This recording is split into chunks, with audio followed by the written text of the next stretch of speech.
15 siswa di Sekolah Madrasah Ibtidaiyah Negeri 2 di Kampung Mulia, Banda Aceh terpaksa harus dilarikan ke rumah sakit untuk mendapatkan perawatan medis akibat tertimpa atap bangunan tempat belajar siswa.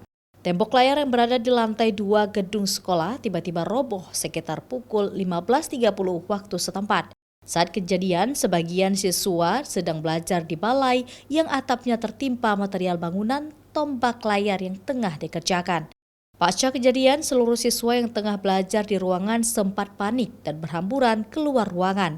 Aktivitas belajar pun terhenti. Enggak, di atas di tempat pengajian itu kan, mereka lagi ada pengajian kalau nggak salah. Iya, lantai atas. Pokoknya yang saya angkat terakhir itu 3 orang yang berat, yang lainnya itu mungkin udah duluan jalan kayak ya, udah dibawa duluan. Yang lain nggak apa-apa lagi ya, udah aman ya. Jadi sekitar berapa orang tadi? Total mungkin sekitar 12 orang. 12 orang. Tapi yang korban berat itu 3 orang. Bangunan yang sedang dibangun, Pak.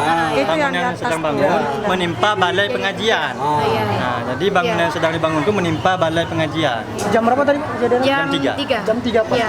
Saat ini polisi sedang melakukan olah tempat kejadian perkara dan memasang garis polisi. Sementara siswa yang mengalami luka telah dilarikan ke rumah sakit. Raja Umar, Kompas TV, Banda Aceh.